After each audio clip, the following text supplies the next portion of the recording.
Good afternoon, it's Joyful Hermit. Well, there have been many excellent comments regarding the talk about the devil and sharing about that and how we deal with the devil somewhat. I didn't go a whole lot into techniques and things to use, but um, how we go against evil and fight against evil and dislike sin.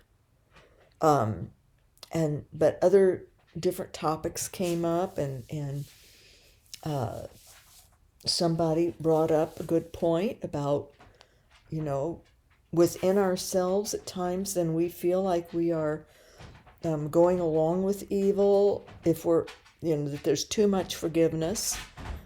Not, I don't know, it's hard to word it properly, but that we are have gone soft on just forgive everything and it doesn't matter and let it go and people do what they want kind of thing. And the person didn't really mean that, but it can become an inner temptation to sort of think about, are we really condoning evil by forgiving? And no, so we talked through that no, we have to just work at keeping in our minds. Don't let the devil tempt us that that we're forgiving evil or accepting evil when we forgive. We're not. We're against sin, we're against evil, but we just forgive. I'm not doing this well. I'm so exhausted to even think clearly, but read in the comments. And then another thought came up. Why do we hate the devil then? Why do we hate the devil? Hate takes so much energy. This person brought up a good point. Another viewer brought up another good point to question. Just turn away from evil. Turn away from evil and do good. And don't spend our energy fighting and hating the devil. Ignore the devil. Walk on by. Let it go. Have nothing to do with the devil. And just stay with the good. So that's a good attitude to have, I think. And because hate does take a lot of energy. And it wears us down. Hate does. Even hatred of evil and hatred of sin. It can get us upset. So that brings to yet another viewer who shared quite a bit. It was good. And it's how I think many of us have felt at times. In a way, sort of despairing a little bit because we see, especially if we're older, and we see how society is becoming increasingly young adults. I just saw some this morning. Somebody had a little video going about and saying that she was going to apologize for everyone because she hadn't talked enough about how horrible her abusive childhood was, how awful her parents were. She was maybe 30 years old. Now we've had viewers, they've had terrible, horrible childhood experiences, legitimate, very abusive, physically, sexually abused, but physically abused or emotionally, psychologically put down, picked on by older siblings, or a sick parent has assaulted or been cruel to a child when they were little, and they've grown up and have to contend with that. But still, they forgive. They pray, love the soul that God created, love the person, not their awful actions if they were awful. But there's this trend going against parents, young adults, and it's everywhere online now. It's a big deal. Your parents were horrible to you. On and on, like in that vein. And how embrace it, accept it, talk about it, cut them off, leave them, leave your parents, have nothing to do with them. I heard a young woman talking like that, advising people. No forgiveness involved, because you shouldn't forgive them. You have to embrace and accept and admit how horrible they were to you and how horrible and miserable your childhood was. Maybe it was. Maybe it was. But a lot of times it wasn't. It gets into perspective. And people get caught up in this trend and they want to be on TikTok or whatever talking about it. Another thing out there going on now is everyone's a narcissist. All these things about narcissism. Well, finally, there was a doctor on, and he says the only person who can diagnose a narcissist is somebody who's a psychologist to do it, or a psychiatrist. But these trends that get going, we forget to live our own lives in the order of the present moment. We're living animosity toward parents who often are even dead, or who are so elderly they can't defend themselves. And these young people tend not to tell the parents what the parents have done. They're supposed to know. They shouldn't have to tell you what you've done, And they're not going to forgive you because the wounds are too deep. And these young people, they hold this even into their 40s. And then they mistreat their parents, or they cut them off totally. Don't speak, won't answer questions. The parents, I've read these things, and there's parents online sometimes trying to express. They have talked, and the mothers and fathers, nice people, have talked and tried with their children, their adult children, begging them to forgive them for whatever it was they did. Let's be a family again, just keep in touch now and then. They're not trying to take over the adult child's lives. But no, this is a problem that's going on in society. And then people aren't living their lives. When we don't forgive, when we can't forgive, we're imprisoning ourselves. I know it. I was forgiving again today. I was mentally forgiving my ex-husband again. It's been years. Yesterday was my son's birthday, and he's been influenced by his dad very negatively. And my son has become a person I can hardly believe how he's acted, and the voice and everything. I haven't even heard his voice for a year and a half, but it was so bullying, and I recognized it, where he's been hanging out with someone like that, aligning with that, and going against me from someone who tells lies. So, but granted, I did something my son didn't like, but it was the right thing to do. But now, in retrospect, I wished I had talked it over with him first. But I stood up for a grandson who was being vilified verbally, not to the mother who needed to know what was going on, but to an aunt and an uncle. It's just bizarre what happens in life. It's bizarre what the devil will get involved in and create troubles.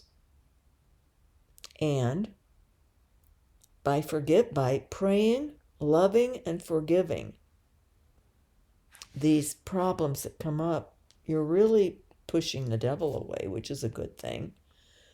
But if we don't forgive the wrongs, we don't forgive ourselves, or we don't forgive what other people have done, we're imprisoning ourselves. And we're not living our lives at all. So these young adult people who are fanning the flames, and some psychologists and therapists are doing it too, it brings in business. Oh, well, you probably were on the autism spectrum and your parents didn't recognize it. I've heard that one now with adults, that, and my parents ignored it, and that's why I am having trouble as an adult now that I'm on the autism spectrum and they never had me tested. And so I'm not going to speak to my parents ever again. They abused me by that. And they'll have a psychologist or a therapist they go to who fans this idea. But it keeps the person going to the therapist and paying to go, or the insurance pays. But and then they no longer have a relationship with their parents. And there's this ugliness that goes on. The parents are crushed and struggling to understand why. And they try to forgive. But they have trouble living their lives then. That's the problem. But these young people aren't realizing they're living sort of a false life, a life that is imprisoned by their lack of being able to forgive and move on and live in the present moment, not back in their childhoods. Even if their parent, the dad maybe was working too much. And I could come up with a terrible case against my parents, a horrible case. I could make it seem so terrible. But my dad, he had his reasons. He wanted a better position, something that he was good at and could thrive in and provide for his family. It was very important for him to provide for his family because he grew up during the Depression, and his dad made some bad investment choices and was away from the family for a couple of years. Thought he had some land in Texas that he could get oil. It went in with another guy, and it was it was a scam. And so he was not only away from my dad, was maybe 8 to 10, that age range, and had an older brother and a younger sister. So they missed out on the dad during the Depression. He had made no money to send home and even lost what little they had in that risk, which seemed a good deal. So my dad never blamed his dad, but he just never wanted to be in that position. So he traveled. He was gone often 4 nights a week, Monday through Thursday night, be back late or Friday afternoon.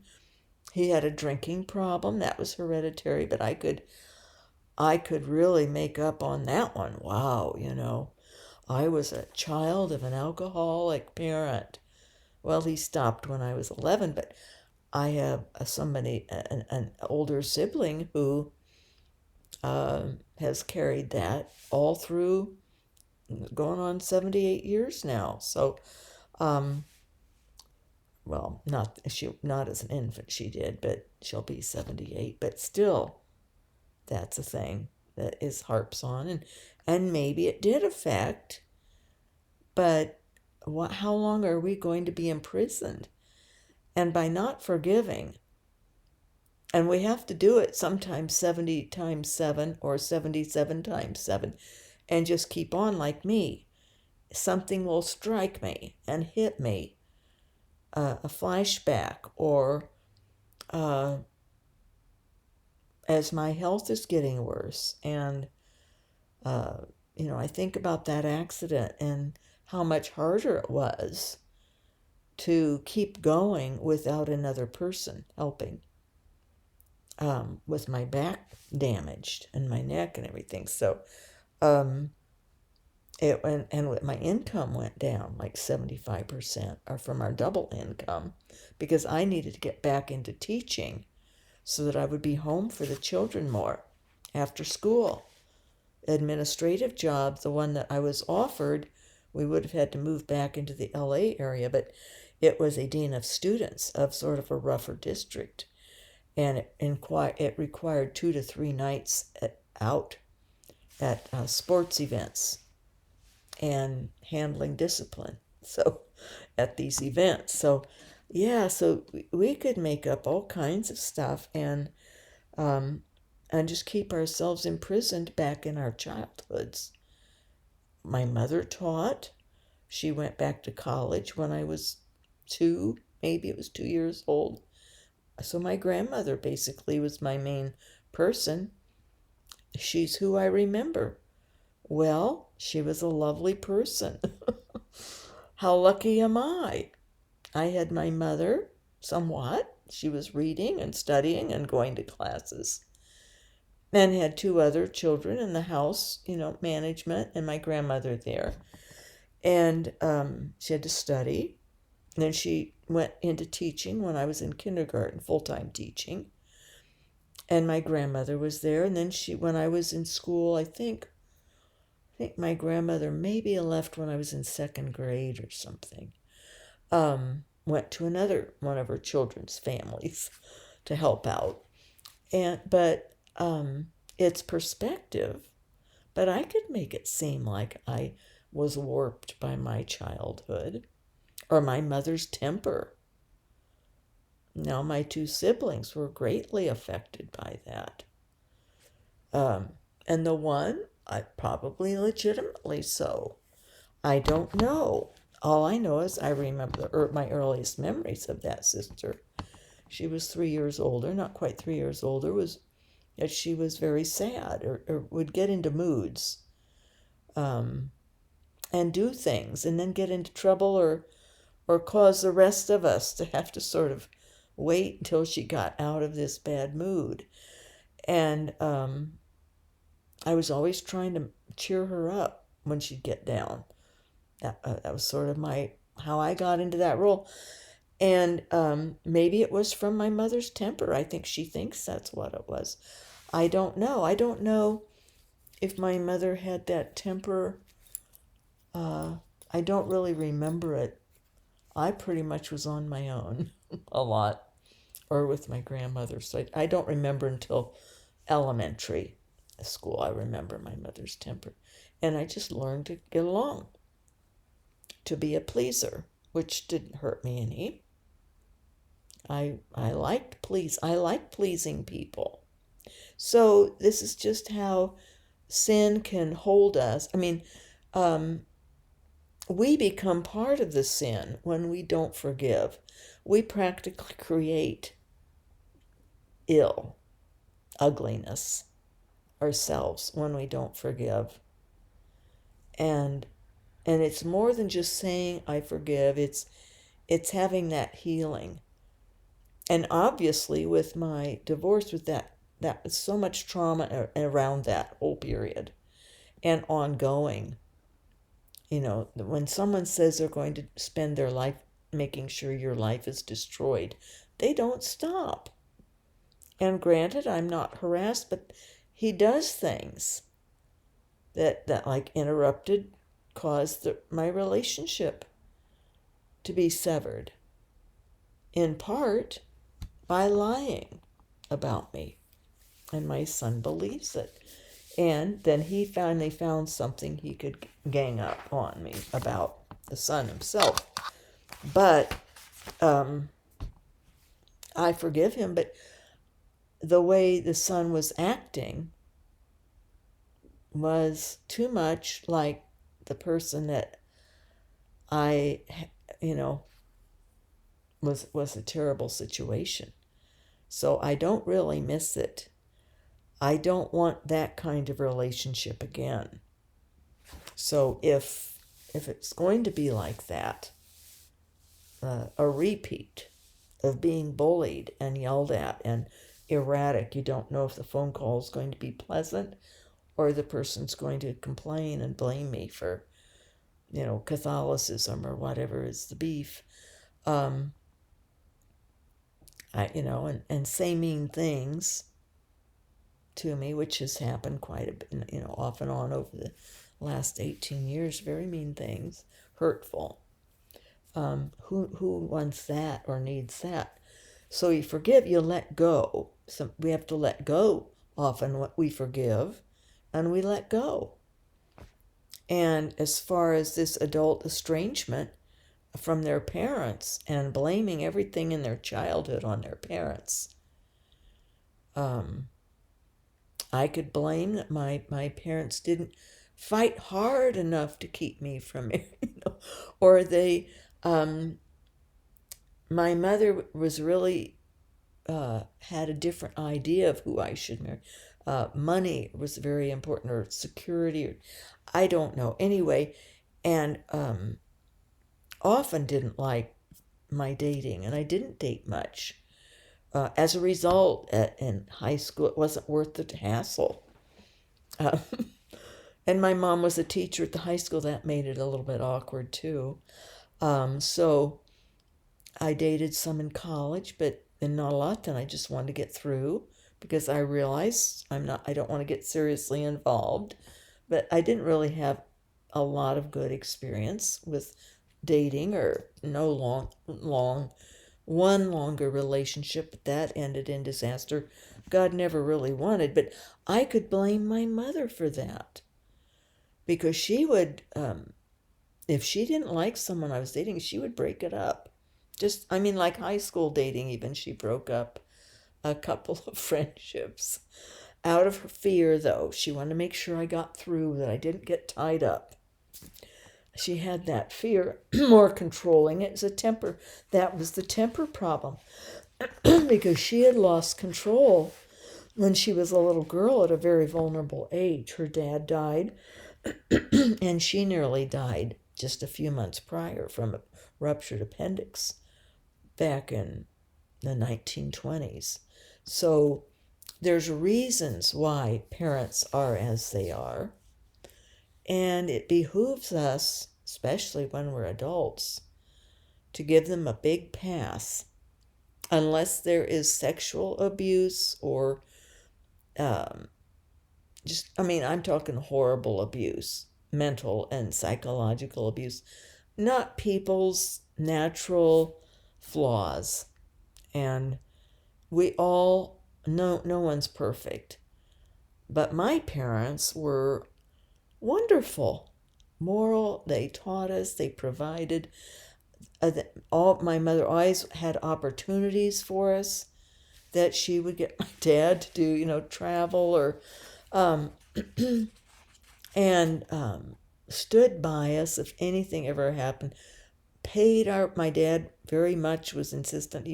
We were going to college and he was paying, but I could blame my parents that I didn't get into a correct degree for me, because my dad thought all of his daughters should be teachers or have a teacher's degree. Well, back then, if you were going to get a teacher's degree, that was a big part of your degree, period. So, and back then there weren't the opportunities necessarily in the Midwest, especially. I think there was maybe one school, I found out later, that had a master's degree in creative writing. Now, lots of schools do, even a novel writing degree. They have anything you want to do and be, you could be. It wasn't then, but I could say, well, that hindered me and my dad. And so if he were like, I say, I'm just going to cut him off because he did that, ruined my life. These young people online, they get on, and it's really quite something. The narcissism they have. And talk about, well, I need to go do some things with my children. I thought, just you wait. In about 10 years, your kids are going to turn on you and cut you off because they've been fed this mentality. It is a big trend in the country to cut off your parents for just about anything. About anything they've done that they weren't perfect in is abuse. So in their minds, and it's become a popular thing. And it's a great example of what happens when there's no longer forgiveness and a willingness to move on with the person if they want. Now, I have another example here, and that is this older woman. For about 9 months, I'd been befriending her. She lives around the corner. Her adult daughter and grandson both thought it would be great if I would stop by. She would love visitors, they said. And she's over 85 and pretty much just stays in, doesn't drive anymore. Her grandson lives with her. He's older, finishing a degree. But the point was for him to stay there so that she could be in her home still. And then it gave him a place to stay while he did his degree, even though he could have stayed with his parents. They have lovely family life, and he has no issues with mom and dad or grandmother, really. But it's getting to the point now that she needs to either, they told her, live with one of them or find a facility that she would enjoy. And all of her children want her. So I thought, wow, none of mine would. But so anyway, she told me about, she said that this was what had happened, that her daughter had talked with her. And she has a son in an adjoining country, really far away, and way down south. And she wants to go there. He's quite ill. And she wants purpose. I don't blame her. We all want purpose. But she thinks she needs to be there. That's nothing else in the world, she says, she wants to do other than that, is to be there and help tend her 63-year-old son. Well, he's married. He's got a wife there. But I think they evidently don't mind if she comes. I don't know if they want her staying there permanently, but then I don't know. There's different things to this situation that are so. I didn't know what I had done, but I angered her. I try to be an encourager, to encourage and uplift. So I had gotten a text this past week saying she'd had quite an emotional day. And I don't know if that was when. I think I just shared about how hard it is when we're in a transition phase. It can be very hard. And, that's a big transition when a person has to accept that they no longer really can live on their own. Because the aunts and uncle want the grandson, once he gets his degree finished in a couple of months, wants him to move out to help force the situation because she's evidently not doing well, not letting the grandson do enough for her there. And she needs help. She needs the help. She's getting that. She's 85 and a half and has had some recent more health problems. And so it's something we're all going to face. But different people handle it differently. And I can understand how it would be. I sort of panicked the other morning because I've been waking up with my hands numb and very painful and my lower legs and feet. And I know my neck is getting worse. And I can barely do stuff around here. It's a mess. I'm not really doing well as far as getting much done. I get a little bit done. I did get under the house yesterday and got the insulation back up as best I could. I couldn't get over to another area. I wish that the handyman had done that when he was over in that section because now there's plumbing pipes in the way and I can't go because my pump's sticking way out. It's metal and I can't hit it. So I would hit it on the footings trying to squeeze through, and then I had these pipes that would be right there, and I just couldn't physically get over there to get the rest of the insulation up. But I got most of it cleaned up and the rest of it up. So I did do that, and that's about it then for yesterday. So it's slow go here. So I understand. If I had a family member say, come live with us, I would sell this place as is and pack my bag and be on a plane. And if they wouldn't take the dogs, I'd find them a home. That would be hard for me because I'm very attached to the dogs. In a good way, attached. I'm realistic about them and know that they would most likely be happier with someone else, with a family. or something. So I'm realistic, but not everyone is as realistic. I've been through a lot in life. I've had transition phases that have been huge. So I know it's a matter of acceptance. Not everybody has had this much crud in their life and haven't had to accept hard things to accept before.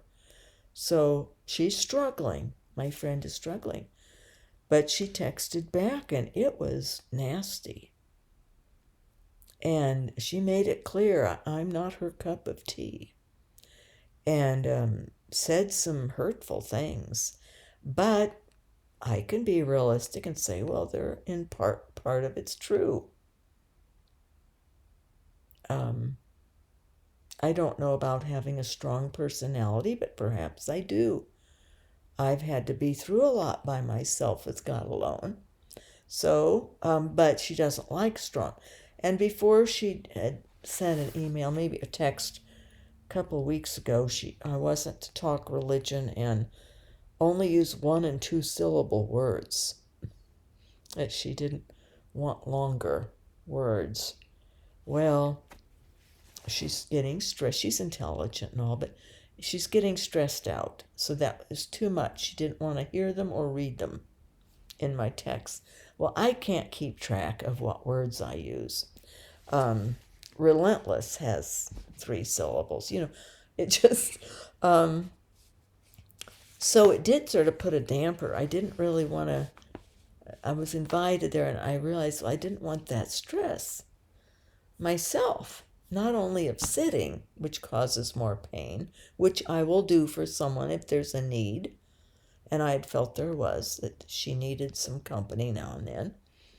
And I thought we were doing pretty well. Usually I do very well with older people, have all my life, but was criticized about that by one of my kids, that all you like are old people. Well, that was because I always had sort of the same lifestyle as elderly people, even when I was younger. And I could lay on the floor and they wouldn't care because they'd been around enough. They weren't going out to lunch and wanting me to go out to lunch and sitting on padded benches and and also they talked about deeper things, which I've always liked talking about. So, but then when she said she didn't want to talk religion, I did mention it to her grandson. I said, well, they know I'm very religious. And I said, that's just, what someone like me talks about. Don't really, or it's something that's connected them, some way to handle it through God or through spiritual living and his real presence in everyday life. So, but I got this other. Then yesterday I got one, but she didn't ask for any forgiveness at all. She wasn't, but she made reasons why she was that way, and it was still pointing back at me a lot. And I just didn't say. I said, "Well, you've made an assessment, and thanks for expressing yourself." Because I try to find a positive in something, and I was glad she did get it off her chest, how she felt.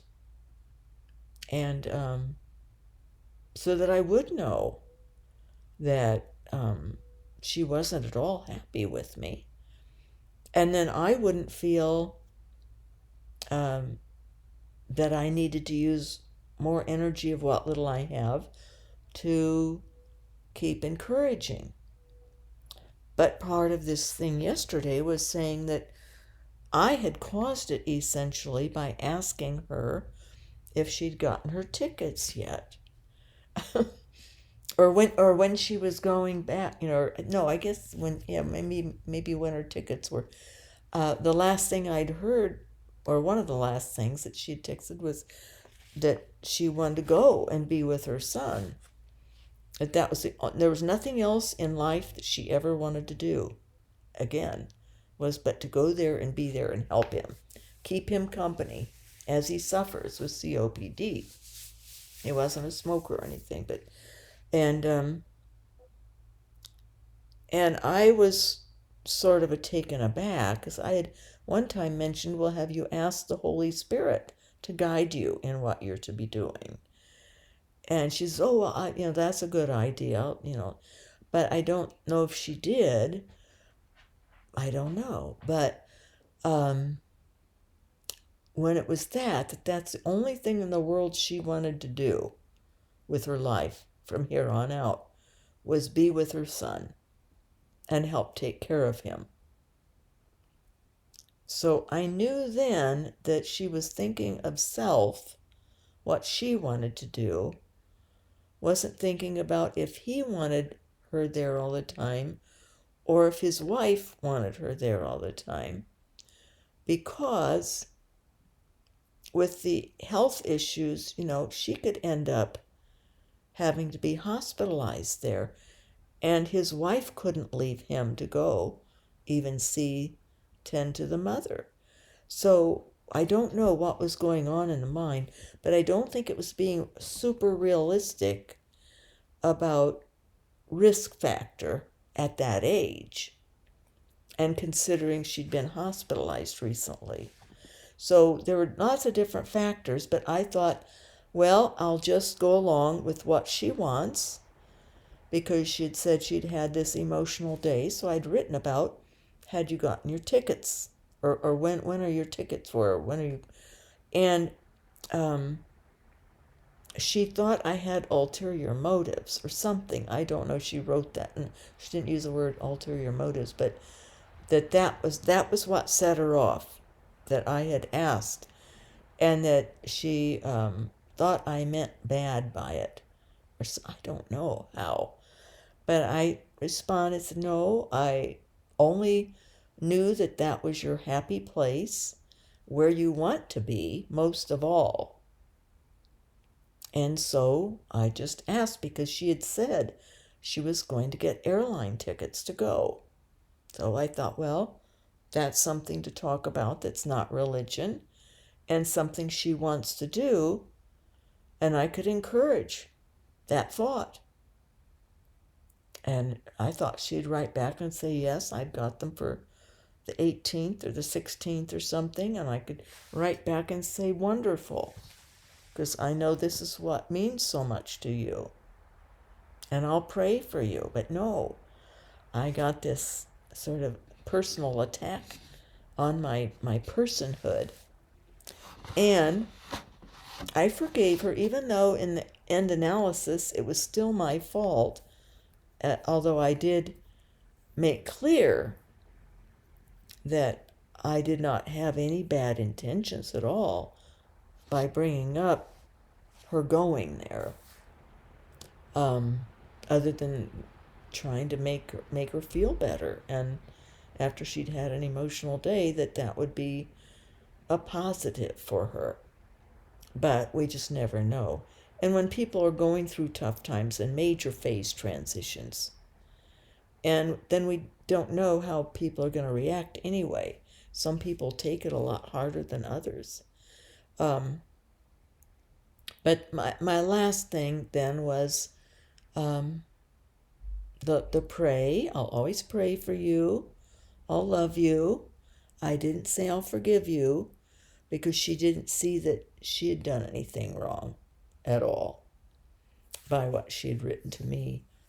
And but I did understand I can't have that kind of added stressful relationship.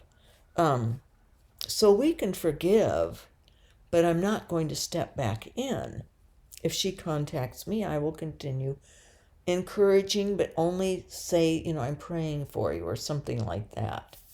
Or I'll pray for your needs, or for God's will, or in fact, I did mention that, God's will. And she says, yes, that's a hard thing to say. And I probably shouldn't have written this, but I said, well, it's also hard to live it, to accept it and live it. It's very hard to accept God's will and to live it. And that's what we do when we forgive someone, though. Because forgiving others is God's will. It's God's will. And it's best, as I've said before, and other people have said, whether or not the person asks for it. Ask for forgiveness. It's best if we forgive, because that frees us then. Pray, love, forgive, and then get on with our lives.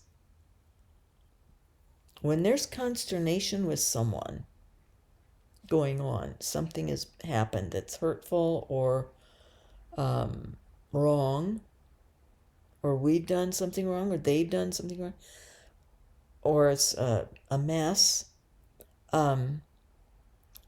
If we forgive but we don't move on, then we're still stuck, aren't we? We're still stuck. And so the moving on part, that's where it comes in with having to forgive over and over and over again. Because we can get like a wheel stuck in mud or stuck in ice and spin. Then we have to get out and put the sand of forgiveness down. But somebody came up with a great idea.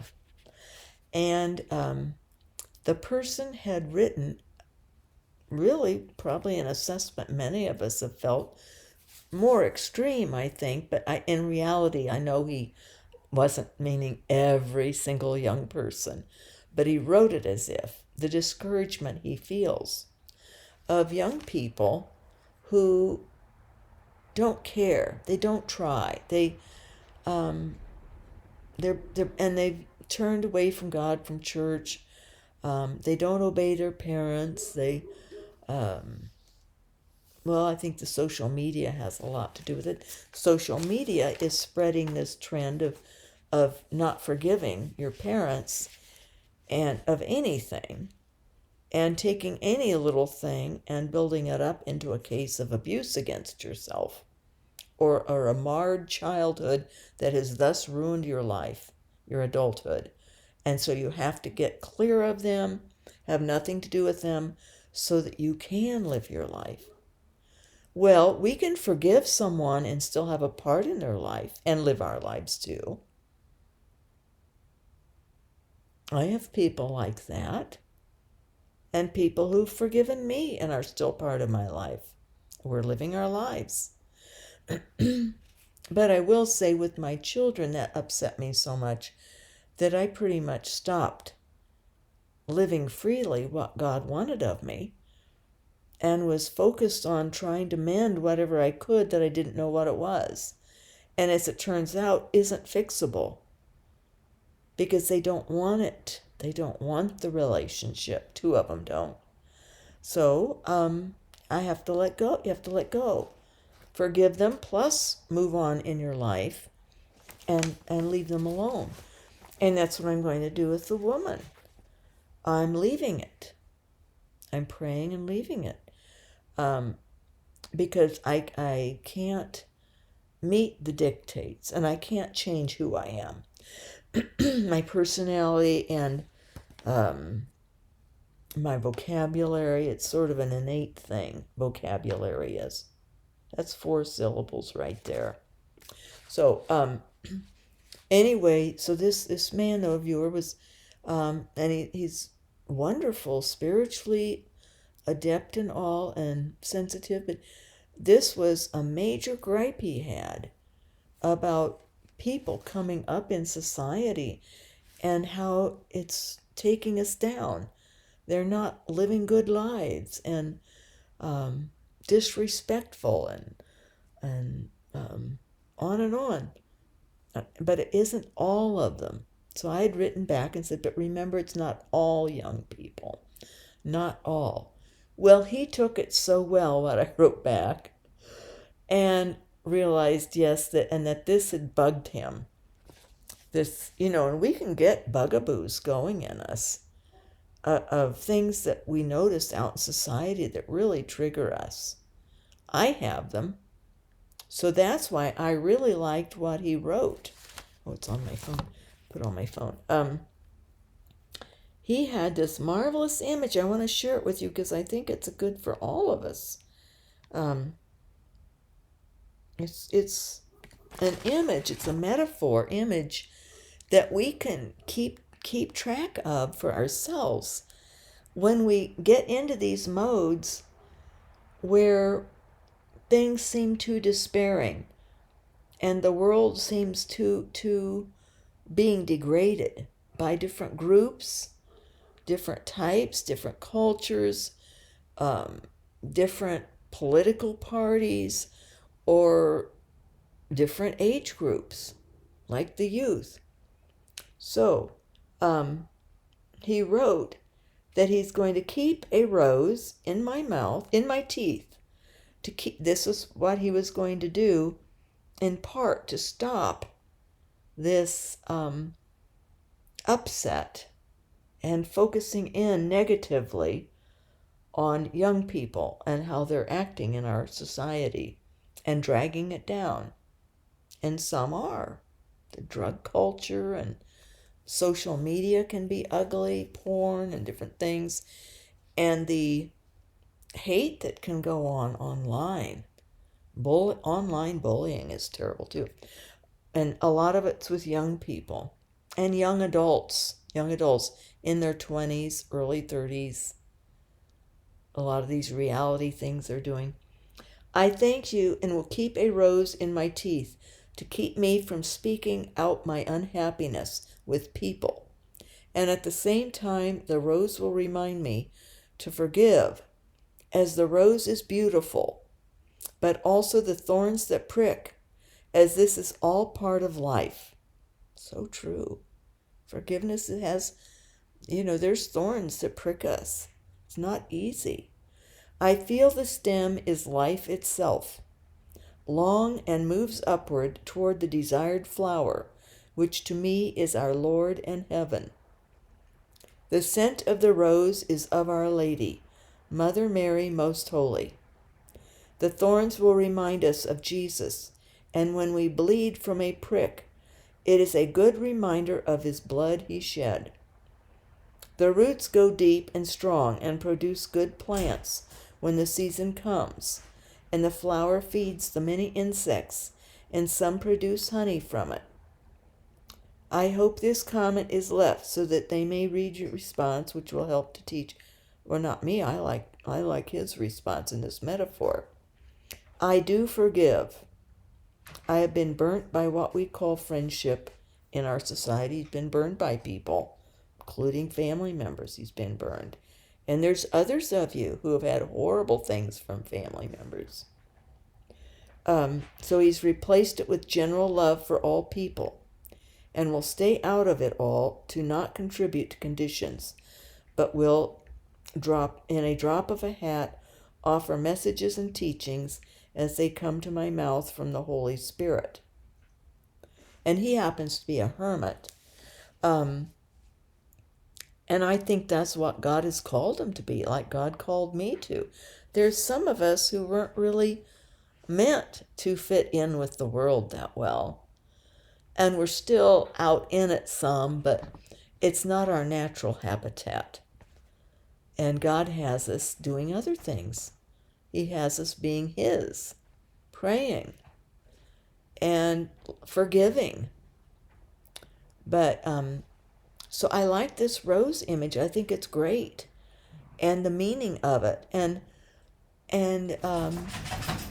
the flower itself. Jesus wants us to forgive, not only because it's right for the other person, because it frees the other person. It's a blessing upon the other person, not upon their evil. But it's sort of like a touch saying, "Go and sin no more" to them. I absolve you. I forgive you. And of course, we know actual forgiveness is a working of God through the Holy Spirit in us. When we are totally released from what we are forgiving the person for doing. But this is something. So anyway, I like this image, and the prick of the blood that we see can also be a reminder, as he said, of Jesus our Lord, how he forgave us. That's the reason why he was bleeding on the cross, why he was crucified, was due to our sins, our sin nature. So we have forgiveness now. Our sins are forgiven. Ask and it shall be given to you, given unto you. That includes forgiveness. So, and if we are aspiring to be in God's pure love, forgiveness has to be just an automatic, daily, breath by breath experience for us. And the rose that we hold in our teeth will help us to remember and to control getting down on someone.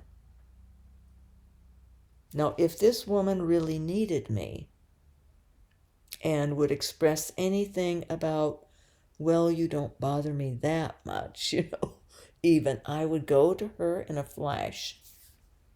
And she did like to talk about her son, and I liked to hear, because I knew that was on her heart. And it's upsetting her terribly that he's ill with something that's terminal. I think it was her mother and her father, or one of them, or both maybe had lung issues when they died, and she took care of them. She was with them at the end. And I was with my mother when she had her lung issues. And none of the people were smokers. So it was just environmental things that caused their lung problems. But it's hard. So listening to people and their trials over and over and over is something that I felt I could do. And I stopped talking religion, which is hard for me to do. But maybe I am a strong personality. I've had to be strong. I'm going through a very weak time. The devil's really been working on me on the inside. I've been dragging. And my hands and legs and feet issues are worrisome to me. I'm not letting them take over my mind or anything, but they're a reminder to me that my neck is progressing and my arachnoiditis is, and that the time's going to come that I'm going to have to make radical changes. And I get concerned I'm not going to have this place done.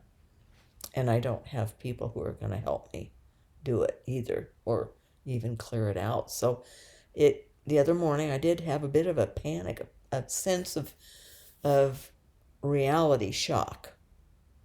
And I've asked the Lord to give me time, please, and stamina. So I prayed last night that I would wake up this morning coping with the pain and the hand numbness. And this morning they weren't only numb, but they had terrible burning pain. Awful. But I had prayed that, and God gave me the blessing of being able to cope with it without having a panic or getting discouraged by it. And I knew, get up and keep moving around, and eventually it'll ease off. But my feet are numb right now because I haven't been up moving. So my legs are starting to go. The neuropathy is there. But we do what we will do for others, but at times we have to let them go, forgive, and live our own life away from them. We just have to discern what they need and what they want.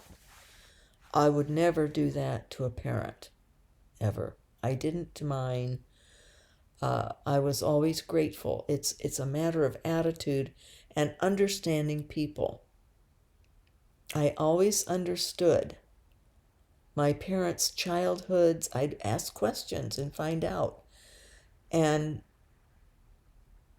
then I went through tough times, so I was humbled and realized that life can get very hard, and we're not the person we wish we could be ourselves.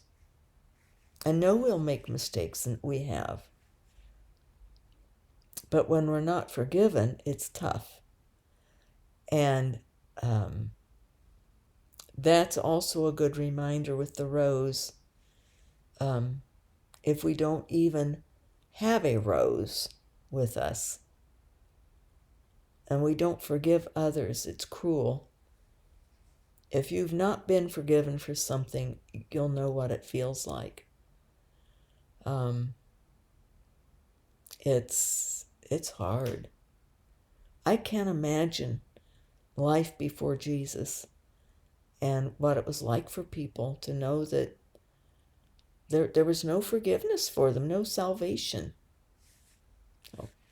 But I was at the dog park the other night. It was right after I read this really rather dark or despairing view of young people and of people in general and what they're doing to the world and things. And from this wonderful viewer. And it stunned me. But I understand. He's not had an easy life whatsoever. He's been persecuted. But that's why God has chosen him and why he has so many spiritual understandings. Gifts are received when you're persecuted and put down, and still love God. But this one thing just stunned me, that he was so upset by it and focused on it in this comment. And it's worth reading because the points he make for some of the youth are real, and the young people. It's right on, but it's not all of them.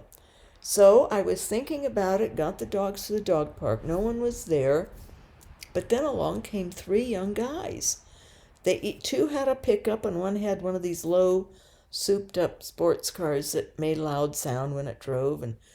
And one had a German Shepherd, one had a big black lab, and the other one had a little terrier Shih Tzu combo dog. And they walk into the dog park. And they had jeans and T-shirts on, and I thought, well, this might be interesting, But I didn't know what to expect at all. And I hadn't noticed their vehicles so much. First, I watched them as they left and saw. And it added more to the awe of this miracle of the dog park. Because they came in, and then I noticed one of them had a cross on, T-shirt with a necklace with a cross. He immediately noticed my crucifix and asked about it. So I told him about it, told him, what the cross and the skull, it means, the bones down there in the skull, that, this was from the 1800s, and what it signifies, that, they always felt that the bones of Adam were buried, actually, in the earth in Golgotha. Golgotha built up over time, but from the time of Adam, but that was where Christ was crucified. So underneath the cross would be Adam's bones. And that has, of course, some theological significance. And then they were interested more, and I said, well, tell you how I even got this cross. It was sort of amazing. Because they said, wow, where would you get some? So I told them the miraculous way that this cross was given me. It was uncanny. And it's in a video further back. I won't go through the whole story because I want to talk about this dog park thing. And so, they were playing with their dogs, and the black lab, he took a liking to me.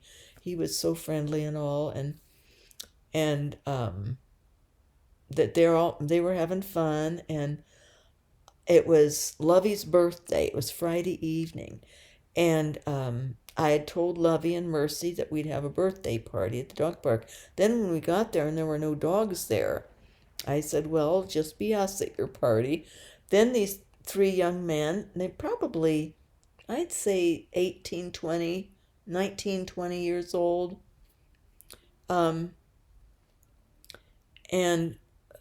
some longish hair, nice cut, but, longer.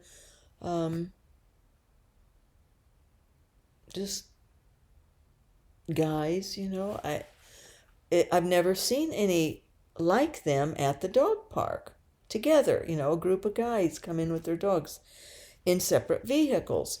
So, but I thought, good, we're having a dog party now. And I told them about Lovey's birthday, and I should have thought to take treats for everyone. But anyway, we got to talking more, and the one young man um, I remembered two of the three names, but I won't say them here. But he asked more about me and church and all, and I said, oh, he says, well, you seem very religious. I said, well, I am, and he asked something. I don't know if he asked about. Uh, I was slow moving. I said, well, my knee hurts and I've got a bad back, and we were laughing about Lovey being so huge when he was supposed to be no more than 25 pounds, I was assured by the breeder. Ha ha. He's over 50. But so I told him about my death experience. This one young man was standing. Well, I didn't realize the other two started listening. And they were really interested, and he asked lots of questions. Well, I mentioned that I'd had a surgery and had a death experience in recovery way back before they were born by far. And so he asked more questions about it, so I told him about it. He kept asking questions, and I told the whole story in depth about it.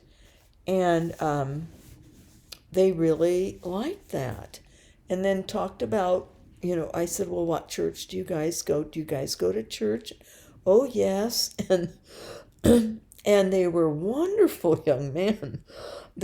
I couldn't get over how rich in Christianity they are.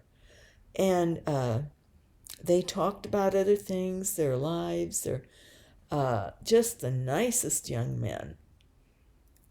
And then they started to get ready to leave, but they really liked everything I talked about and the death part. And asked, is it hard? Is it easy? Is it hard? Is it scary? How do you get around there? What all do you see? And I explained all this stuff that I had experienced. And then it was time for them to go, and it was getting dark, and I was going to leave with mine too. And I asked their names, and they got mine, and they told me what churches they went to readily. Oh, yes, we go to church. They were wonderful. And they walked out then with their dogs, and it was so nice to talk with you. They were just so nice to the old lady. And this was just not long before I'd gotten this text from my older friend who sort of verbally eviscerated me a bit. And but I mean, we just take these things because there's always a reason why people will say something like that, get upset. She has stuff going on in her life that's upsetting her. And I recognized she's the kind of person, because she said, you talk about yourself and I'll be the one to talk. I had shared about my grandmother and her transition and my mom and dad and my own couple of transitions so far where I've had to give up. I need to give this up if I could get it done and sell it. That's my plan. But she doesn't want that. She's got some pride in there of her way. It's going to be her way. And that's okay. That's okay. I have a plan in my mind for how I want to transition smoothly, and be very cooperative and all of that. But not everyone has thought through, how am I going to handle this end of life phase of having to go to a facility or live with one of my kids. Well, that won't happen with me, but if it were.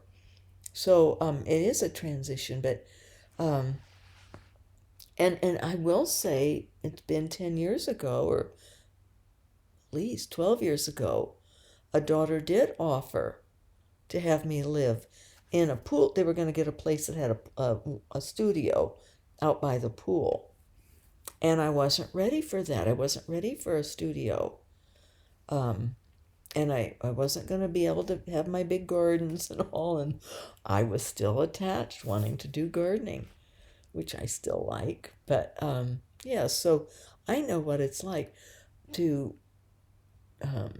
but she wouldn't want that. But here were these young men just loving talking with me and wanting to hear about these things. And seemed genuinely like me. We were laughing and having fun, and they left, and they got their dogs in two in a older pickup trucks, and then this low car. And as they left, vroom, but just the nicest guys. They weren't hot rodders at all. Just happened to have one of these cars and the two big trucks and their dogs. And right then in my mind, I heard this voice say, "You tell this in a video for Daniel." Because it was like a gift from God come from heaven. Here were these three guys that you wouldn't expect to be so religious themselves and so kind and putting up with an old lady like me and talking and so interested in God and heaven. And we talked about heaven and and I knew that God had that happen just like an hour after I had read what this person had written of upset or sorrows, of frustration, of how the world is becoming.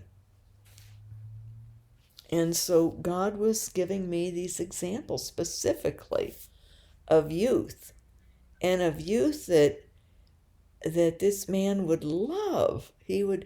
These young guys would have been so nice if the viewer had been with me in person. I knew from that voice saying, "This is for Daniel." And that's not the name he uses, so I'm keeping his privacy sort of. But um anyway, and then he wrote, when I got back, he had already written back about keeping the rose in his teeth as a constant reminder to forgive, and assured me, yes, he does forgive. Of course he does. He's forgiven his older brothers for being awful to him. He's forgiven people out. There were people in a group, or I think it was a church group, maybe he was trying to be in our Bible, and they were rude to him. Were put down his ideas or comments that he was sharing because they weren't with where he was spiritually. So they would persecute. But all these things, when that stuff happens to me, I've learned my lesson. It's already taught me. Because I did it for so long. I kept pushing on doors that weren't opening. I kept pushing and pushing and pushing like an idiot because I'm persevering like that. I'm like a beagle dog that just keeps going back to get kicked over and over, and then I keep wagging my tail and go back to another thing. Oh, this one will pet me. No, they're not going to. So, because God doesn't want me out there. And he's figured this out now too. That's why he's become a hermit. And then we accept that it isn't because of us. It's God's choosing. He has a different purpose for us. There's another viewer, I'm sure she is the same way. Many of you are, where God has chosen to pull you out of the temporal world, more or less. We're still in it, but not of it, or however that goes, or of it, but not in it. We're aware, very much aware. And we pray for it, and we forgive. We forgive society. I forgive people. I try to do that if I read something horrifying in the news. It's good to always have that rose in our teeth and to feel the thorns. Because the hurts that people cause, not just us, other people. When there's a mass shooting, it hurts us all. Those thorns prick us. It's a reminder of how awful evil is. Plus, he was using it as a reminder to forgive, and a reminding of the blood of Christ on the cross, who forgave us, shed his blood to forgive us. But I also see it as a reminder of how painful sin is. When we sin, how it hurts others, And when others sin, it hurts us. And I've been trying to think with asking about her ticket and how on earth that could be misconstrued. Because and she couldn't express what she was thinking either. She did say she'd, been under a lot of stress, and I knew she had. And something that, just as an aside, sometimes when people are under a lot of stress and they're up against a wall by family or somebody else, and they sort of see probably somewhere in their inner what's the best thing, what's the least risk, or the safest risk. But it doesn't matter if you can accept. I think the grandson had told me that she's aware that if she dies in Mexico, she'll be buried there. There's a law. You're buried there within 24 hours. And she won't be back. Her body won't be back buried in the cemetery by her husband here. But if you accept all the risks and you don't mind if the family members here worry or would be concerned, or if you get into trouble, if you can accept they're not going to go down there, then take the risk if it's not going to hurt others. But there's probably concern in there because she did say she wanted to come back once a month. She needs an eye injection. And so and wasn't going to let a Mexican doctor inject her eye once a month. So there's a lot of confusion going on, and it's just I should have known better and just let it rest. Just leave her alone. Or just write, praying for you, hope you're having a good day, or thinking of you, not even saying praying, because she didn't want me to talk religion at all. And I also started to understand there's a pride there. And maybe I'll have that when we get really old, even older. And then we have a friend who's a little bit younger, who is still on their own, even though I'm barely. It's just because I'm gnarly and can endure. I've had to endure alone for so long that I can get through things, except the extreme intestinal stuff I can't. I have to call someone when it gets that bad. But just to let it be and realize it might stir up even more upset in them. Just my presence, I think, got to her. And so have to back away sometimes. Even though the person, I don't know if that was a palm branch by texting and explaining and saying what I'd done that had caused her to be upset. I still forgive, I love, and I pray, but I'm going to live my life though.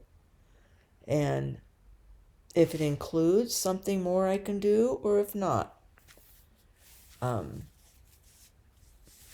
But oftentimes we have to have the wherewithal to know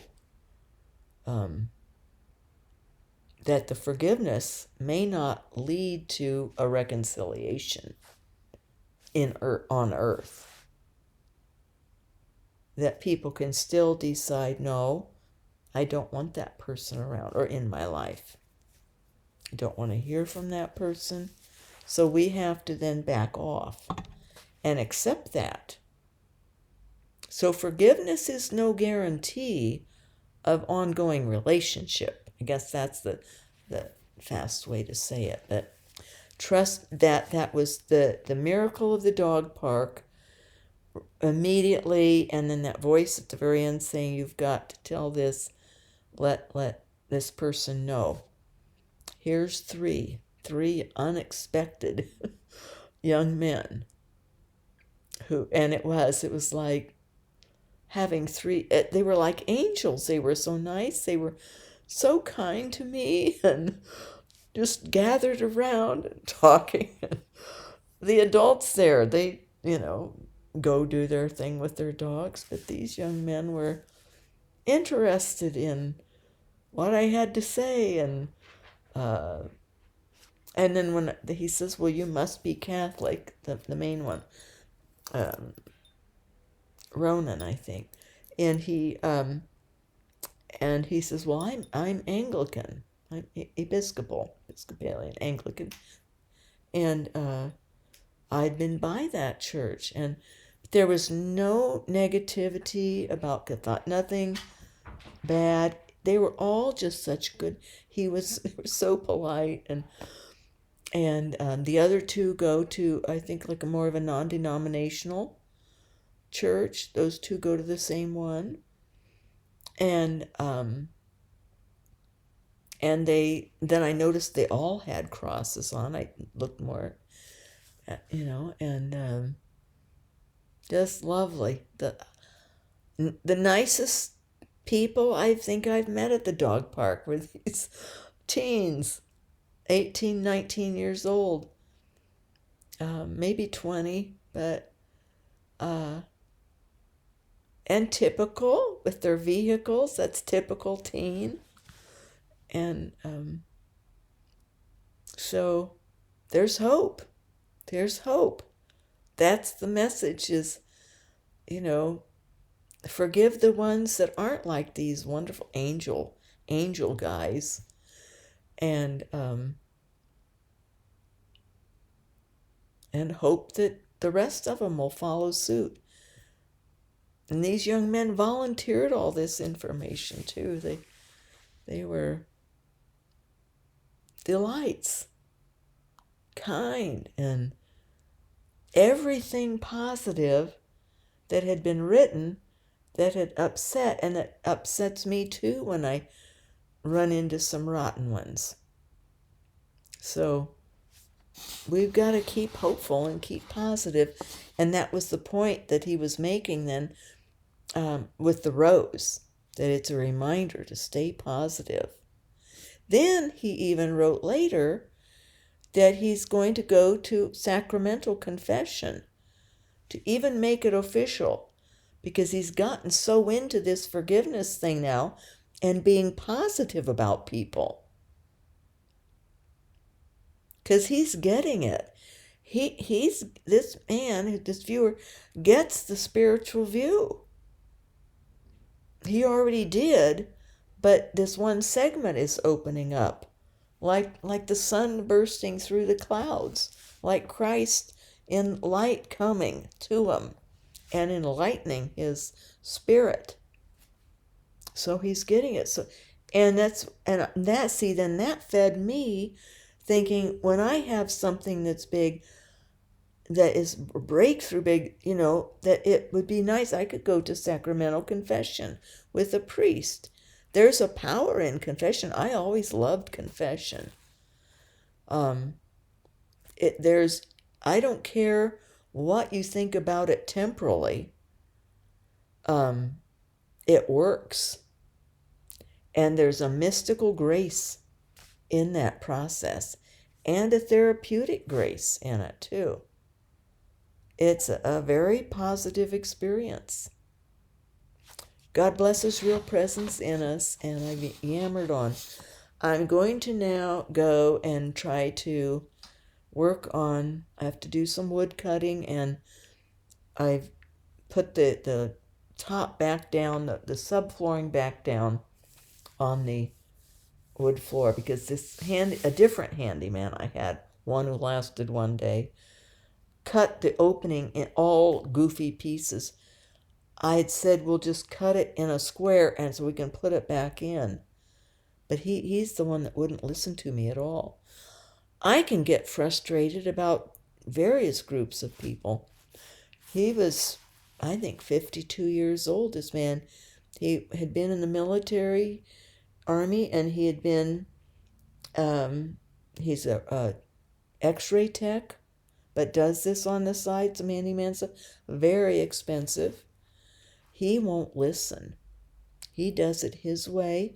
If you say one way, and maybe it's because I was a woman, I got a sense of that.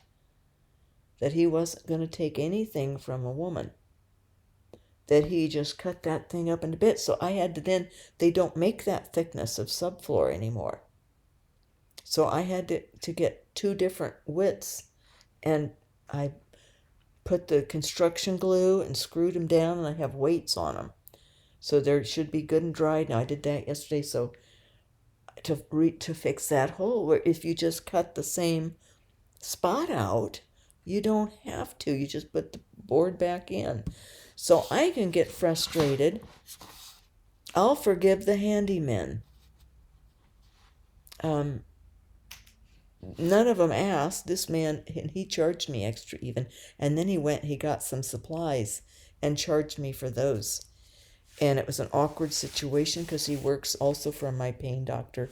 My pain doctor put him in touch. And I didn't want any awkwardness going on. So I just ate it.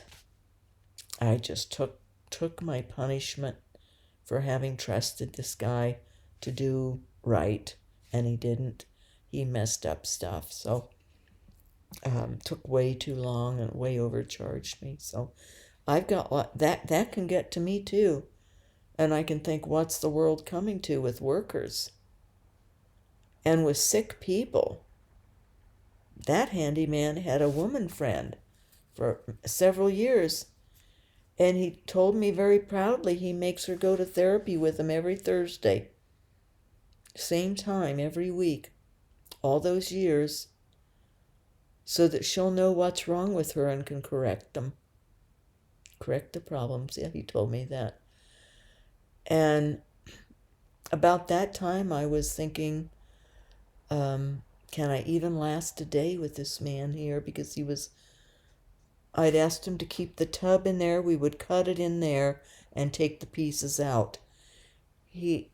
As I left the room, and it wasn't in the room, I just had to go another part of the house and back. He pulled that tub out and set it outside, said, here, you cut it. And it was heavy to, and we could have cut it in there and just taken the pieces out. And he was stronger than me, obviously. He just wouldn't listen. He would do the opposite. So, there is a lot of sickness in our society. I in part agreed with all that was put in the comment, the negativities. But he does have a point. He says he's going to be positive. I need to be positive too. We all do. We can't let people get us down. But there's a lot of sickness out there in people, personality disorders in people, and other illnesses, mental illnesses, but personality disorders are becoming rampant in society. And then evil things like these. I could get down on these adult children who dump their parents. And, just be grateful that their parents did all they did for them and get over the things that hurt them. Unless it was criminal, then no. Or well, yes, any kind of abuse that harms someone is criminal, if it's that bad. So there's a lot of good in these comments that people wrote.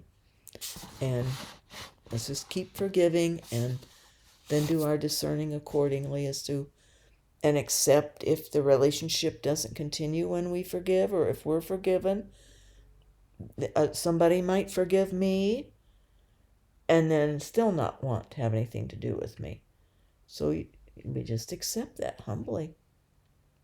And as I had mentioned to the person, I said, I'm not everybody's cup of tea. I know that. Just giving her an out. So we try to do that with people too. Give them the benefit of the doubt and give them an out. It's help them. Help them get through their tough times, whatever it is, and let them have an easy exit if they want away from us. And don't take it personally, because it's easy to, but realize it's not who God chose for us. I had felt all along that she was an assignment anyway. To be a friend is an assignment. Because as a hermit, I don't really have, God doesn't really have me linked up with, generally, with people around for any length of time. So that's what I've noticed about it. And I've had some that were very attached to me, and I had to separate out because it was too much. So just bits and pieces in this video, and way long. Oh my goodness.